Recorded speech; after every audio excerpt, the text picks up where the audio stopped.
Let me start here because I hear this a lot. A leadership team will say to me, "Yeah, we're aligned." And honestly, they believe it. They've got the strategy deck, they've done the offsite, they've had the conversation, and in the room, everything feels good. People are nodding, there's agreement, there's this positive energy, and it feels like, all right, we're finally moving in the right direction. But then I watch what happens after that meeting, and it is a completely different story.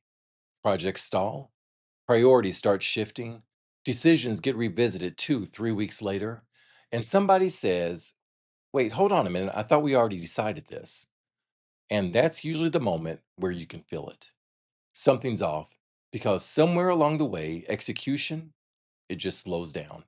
And it's not because people aren't working, but it's because something underneath the surface isn't holding.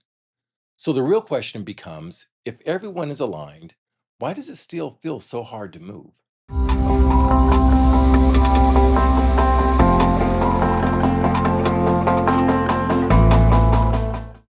Well, here's the mistake that I see over and over again. Most organizations, they treat alignment like it's a communication problem. We share the strategy, so now we're aligned. We said it clearly to everyone, so everyone should be on the same page. And I get why people think that, because it feels like alignment in the moment. But alignment isn't about what was said in the room in that moment. It's about what happens after people leave the room. Because what often happens is this: leaders will agree in principle, but they interpret in practice. And what I mean by that is they hear the same message, but they walk away with slightly different assumptions about what matters the most, what takes priority, what success actually looks like. And nobody says it out loud, but those differences they start to show up in how people make decisions. And now you've got a leadership team and they're all moving in different directions, just not different enough to be obvious at first. You see, that's the dangerous part because it doesn't look like conflict in the moment. It looks like alignment, but it behaves like misalignment. Let me give you a real world example. We worked with the leadership team from a Fortune 500 company, and they had just come out of a week long, beautiful strategy offsite.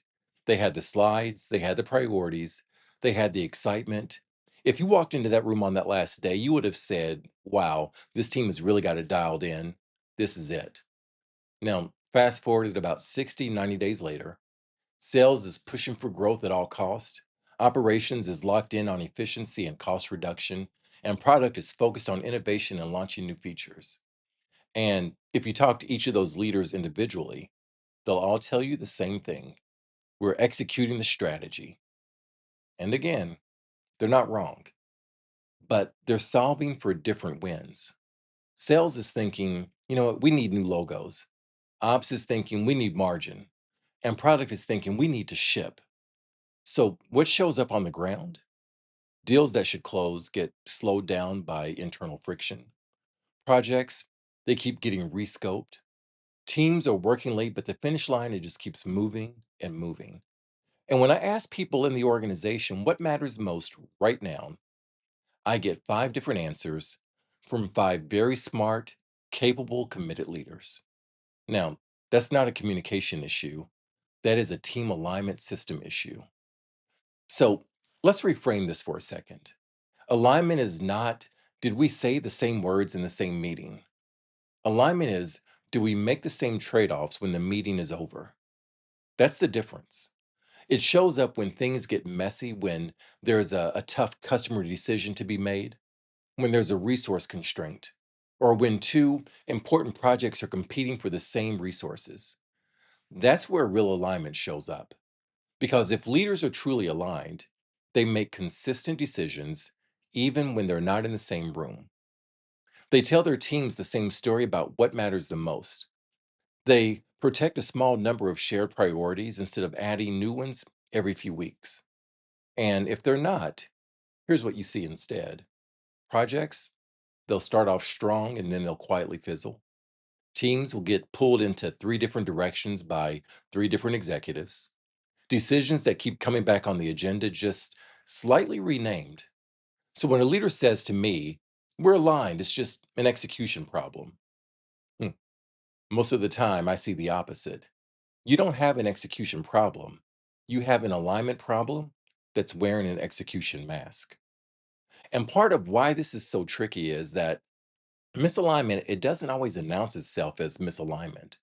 It doesn't always look like conflict. It doesn't always look like people arguing in the moment. A lot of times it looks like polite agreement. People will nod. They say, yeah, you know what? Absolutely. That makes sense. And then they leave the meeting and they go back to solving for what they believe matters the most for them. They're not being difficult. They're being consistent with how they see the business according to them. Sales is thinking, you know what, if we don't hit the number, nothing else matters. Operations is thinking, you know, if we lose the margin, this doesn't work. And product is thinking, if we don't ship and ship today, we're going to fall behind. Again, nobody's wrong. But if those trade offs weren't actually clarified, everyone believes they're doing the right thing while pulling in different directions. And that's really where the frustration comes from. From the outside, it looks like why can't this team just get it together and just execute? But from the inside, it feels more like, you know, we are running so hard, but the ground just keeps shifting under our feet. So, if you're wondering whether this is happening in your organization, here's a simple test that you can run this week. Ask 5 people across different teams one very basic question, and that is, what are the top 3 priorities for the next 90 days? Now, if you get similar answers using the same language, you probably have real alignment. And if you get 5 different answers or hesitation or vague responses, you don't have an execution issue. You have a leadership alignment issue. And here's the part that most people underestimate. The cost of misalignment, it doesn't usually show up as this one big failure. It shows up as drag over time. A little delay here, a little rework there, a few key people getting burned out and leaving, a few opportunities missed because you were still deciding. And over time, that drag, it compounds. It slows growth, it erodes trust, it makes even simple decisions feel heavier than they should. So, in this series, I'm going to break this down a bit more. We're going to talk about what real alignment actually requires, the conversations most leadership teams skip that create all this downstream chaos, and some simple ways to spot misalignment early before it shows up in your results. Now, if this is landing for you and you're starting to recognize some of these patterns, go ahead and follow and or subscribe because in the next video, I'm going to start sharing and unpack what real alignment actually looks like in practice and what changes when you finally get it right.